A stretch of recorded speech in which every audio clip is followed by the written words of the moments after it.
Alec had been hiking for quite some time. He didn't realize how far away from the cornucopia he was. Granted, he was leisurely making his way there. He stopped to rest. He broke from his straight line path to find some food, and he serpentined his way to his destination to see if anyone was following him. Sure enough, he never encountered anyone. Why should he have? Considering how long it took him to recover, Alec assumed it took the others that long to recover as well. He was sure that some people would also be gun shy about going back out into the open after the storm. As far as Alec thought, there was nothing stopping him between him and the cornucopia. Throughout the trek to the cornucopia, Alec had come across a wide open field with the hill at the end. With a hill at the end, Alec's survival skills instantly kicked in, thinking that this could be a point of ambush. But something else seemed off about the field. There were dozens of acid puddles from the storm, but that wasn't a huge surprise. Everywhere you walked in this place, there were puddles to maneuver around. There was a single tree at the top of the hill, which seemed odd considering that there was no other plant life around this area besides grass. Alec examined the field a bit more before he found out why this field felt strange. He walked to the base of the hill and looked up at the tree. He could remember climbing the tree, just looking for high ground in the storm. The tree had definitely seen better days, as if there were any leaves still on the tree, they had holes in them. If one didn't know any better, one would have thought some insects nibbled on some tree leaves, but Alec knew that just simply wasn't the case. Alec turned to his left and looked at the field from the base of the hill. Even though none of the dead bodies were still there, he felt like he could see every one of them, from Heather to Ian in the big pond, which had now dwindled down to a large puddle, to what Alec later found out to be Julianne way in the distance. Then he turned his vision closer to his position. He walked slowly to a divot in the ground. Alec kneeled, fighting back some tears. If his stinking life wasn't constantly on the line, he would have started bawling. Crying is good, he thought, but not in times like these. The times you cry are the times you get killed. The divot was larger than Alec thought. He was at the top of the hill when he saw Jess trip, so how could he have known how big the divot was? Still kneeling, shedding a few tears, he closed his eyes and took a deep breath. The deep breath had to be out loud as tears were causing some congestion up in his nose. Alec made sure to keep his breath in the morning as quiet as possible, just in case. I'm sorry, he whispered, touching the divot as if Jess's body was still there. I'm so sorry. More tears were falling now. Alec stood up and opened his eyes, staring at the ground. I should have been there with you. I'm sorry. Alec was struggling to get his words out. He looked up at the sky now. He kissed his hand and pointed it towards the heavens. We will win. I promise. Alec climbed up the hill to get a bird's eye view of the landscape. He remembered how easy the climb was when he was running for his life. This time was a lot more difficult. When he reached the hill's peak, he saw how much damage the storm did to the land. He felt a lot better about living given the damage. Alec shook his head and refocused. He found the cornucopia a little taller than what he saw hours ago. All right, you son of a bitch, Alec said to himself, although he felt like BK could always hear him anyways. I'm coming for you. BK never took his eyes off the screen. There were enough players remaining that each screen followed each remaining player. BK couldn't look away from Alec's screen. Sir, you know there are other players, right? Ricardo mentioned. Players you said we need to send the blackmails out to. Shouldn't you be watching them instead? BK didn't respond. Those players didn't concern him. Ricardo knew that. He was just hoping to get something out of BK. How far along are the blackmails? BK asked. Should be about 15 to 20 minutes away from being ready to send out, sir. Good. Wait for my signal to send them out. This needs to be done correctly. Yes, sir. Anything else I can do for you? Unfortunately, no, there isn't. BK never made eye contact the whole time with Ricardo. Ricardo knew BK wasn't telling the whole truth, but as his right-hand man, it wasn't his job to ask for the whole truth. His job was to keep the operation going. Where's Alec going? Ricardo asked. Right to us. Alec waited for several minutes to make sure it was make sure it was cleared across the open field to the cornucopia. He was amazed nothing indicated something was there with him. The restocking was no joke. Food, supplies, weapons were everywhere, untouched. If there were, if only there were enough people remaining he could trust, because the cornucopia could be their ticket out of here. He rummaged through the stockpile, trying to gather as many things as possible for the road. He ate a lot of food to keep him fueled for a while, but not enough to the point where it would make him a liability. Any other food and supplies he could fit in his backpack, he put in. Weapons weren't necessary to grab, as most of the participants still had the weapons from the original cornucopia, or from sponsors. As he was putting bandages away into his backpack, he noticed a picture frame with a picture of Jess and her family in it. He shed a tear, wishing he was at home with his family. Life is a lot simpler at home with family than, not wondering if you're going to die tonight. He then saw a pic of Joey and his family.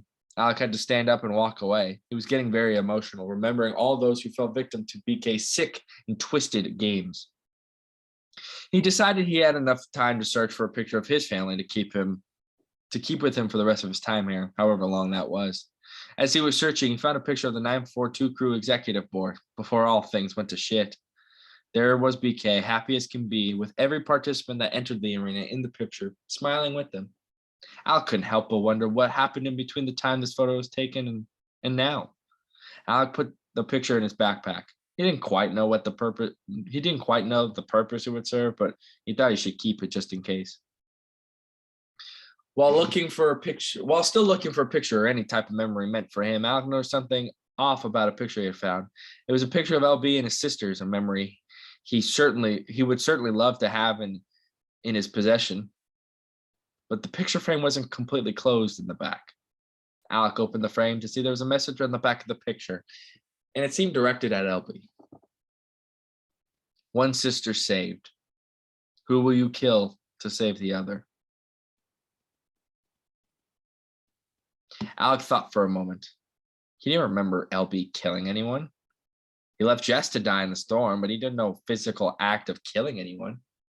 Alec sat there thinking of what the hell that could mean when he noticed a tree that looked rather suspicious. He slowly walked up to it, the threat towards LB still in hand.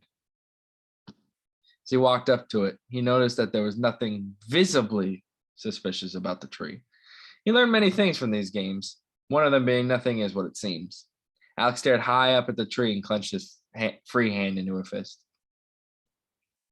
I don't know what happened or why I or any of us are here. Let's get something very clear, Alec stated. If anyone was watching, they would think Alec was going absolutely crazy, going on into this big monologue with nobody listening. Of course, BK was listening, and to make matters worse, Alec knew he was listening as Alec was staring directly into a very hidden camera up in the tree. When we get out, and we will get out, we will come after you, and we will show you no mercy. Alec paused, waiting for more words to come out of his mouth. He needed to make sure to speak from his brain, not from his heart. And whatever you have planned with these threats or whatever this is, Alec said, waving the picture of LB. I will expose you. I will expose everything about you, even if it's the last thing I do before you kill me. Alec looked at the cornucopia and saw a large staff leaning up against the pile. He grabbed it and went back to the camera in the tree. And to anyone else up in that damn booth, walk away while you still can. Alec took the staff and blindly threw it at the top of the tree. That was the last thing the camera saw before the camera broke and blacked out. The booth was in complete shock. Not often do people threaten BK, but when they do, BK didn't seem to ever actually be threatened. This time, BK just continued to stare at the dark screen. Sir, is he really a threat? Worker asked. Stop. Obviously not. This is BK we're talking about here. Alec isn't getting out of there alive, someone else responded. Right, sir? BK didn't say a word. He didn't turn around. He barely looked alive at the moment. Sir? Ricardo stepped in. Sir? BK finally broke his silence. Send the rest. Connor and Tegan had split up earlier in the day looking for recruits to bring back to the camp and regroup. But so far, Tegan had had no luck. He had been searching for hours, looking for anyone to talk to, and he hadn't even considered what would happen if they didn't listen. As he continued his search, he heard the ring of a sponsor drop around him. Considering how unsuccessful he was in his original plan, he thought this was an appropriate time for a detour. He followed the sound until he saw the drop above him, slowly parachuting down into his grasp. He was wondering what could possibly be in this drop that would be beneficial to him. For the first time in several days, the mystery was actually intriguing. He opened the drop to see an envelope. An envelope? Tegan's questioned. What could possibly be in an envelope that was so important that it is in its own drop? Before he had the chance to open the envelope, he heard a branch crack, like someone had stepped on it. Instinct kicked in and he readied himself for battle. But he remembered his original goal and decided to risk the chance of getting hurt to seem friendly and not threatening. Tegan, is that you? What is up? Oh, hey, Debbie. Turns out Tegan wasn't really in danger anyways. How are you doing? Oh, just staying alive. You know what I'm saying? Yep, same here. Just looking for people to work with, Tegan said. Right? I know. It's been so hard finding people without them, trying to kill each other. But, here we are. We can work together. Sounds like a plan. I think I saw some people over there. Want to go check with me? I'll be there in a second, Debbie. No worries. You'll know where to find me. I'll be over by that bush, Debbie said as she walked away. Tegan knew his best chance of getting out of here was to work together with somebody, anybody, but he figured he should be alone when he opened this envelope. Tegan opened the envelope, which he just noticed how thick it was in the first place, and saw pictures of him and his parents. A smile grew on his face. He missed his parents, and seeing a picture of them made him forget where he was, or even if it was for a brief moment. There were more pictures of his parents and a letter. He opened up the letter and began reading it. Congratulations for making it this far. Now let's see who you really are. You need to kill someone, quickly, might I add, or else I will be forced to kill your dad. And for kicks and giggles, I'll also add your mom, and I'll kill them with this here bomb. Now, whether you listen or not, that is up to you. Your time is up, however, 2:15. You don't believe me? You're calling my bluff. Here's the proof. For you, I hope that's enough.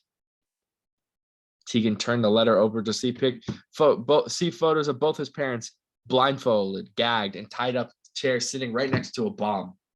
He looked at the timestamp. He thought the date read yesterday's date, but honestly, he lost track of the calendar since he got here. He looked at his watch and as it read a little after 9. He was spinning in his own thoughts. How did they get to his parents? How long have they been there? Who do I have to kill? Should I kill anyone? How can I do this in 5 hours? Why did the threat rhyme? He looked up and saw Debbie, who was looking away from him, squatting behind that bush she told him about. He looked down at the pictures, then back up at Debbie. He promised himself he wouldn't kill again. But how could he let his parents die? He knew this wasn't a bluff. There was physical evidence. Could it have been doctored? Sure, but that was not a risk he was willing to take. He looked at Debbie again. He just wished this was over. He slowly walked over to the bush and examined what Debbie was doing. Where is everybody? Tegan asked. I don't know. They left a while ago and haven't come back. Guess it's just the two of us. We're on our own, Debbie said. Even in dire times, she always had a positive attitude. Tegan needed to stop thinking about it. Hey, Debbie, I'm sorry about this whole situation, Tegan said. Oh, it's no problem, Tegan. It's nobody's fault. It's a bad situation, but we'll get out of this. Tegan knew it was nut up or shut up time.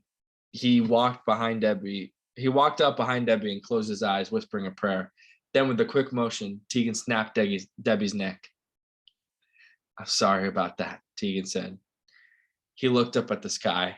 Please, he pleaded. Please don't hurt my parents. He hit himself in the head several times. Gotta focus, Tegan. Gotta focus. He knew this was definitely a setback, but he knew he still needed to find people to recruit. He just hoped he didn't have to kill anyone else along the way. Sir, we're down to 7 left. BK looked at the vitals on the screen. These games started just a few days ago as nothing more than games. Now, though, it wasn't just games. It was battle. It was war. BK had to pour every resource at his disposal to make sure nothing got worse than it already had. 17 people had been eliminated, normally a celebrated number, but BK couldn't get excited about it, just as it was in Pan Am. It's not just about how many people remain, it's who is remaining. And unfortunately for BK, the wrong people were remaining. I just want to say how proud I am of all of you, BK said. You've all put your hearts and souls into this project. And while we've faced numerous cases of adversity, you have all managed it quite well. This job is by no means finished, but I am still very proud to say I get to work with a group like this. Thank you, sir, many workers replied. So what's our next step? Someone asked. Well, BK responded, we wait. All the dominoes are set. We just have to wait for that one little push.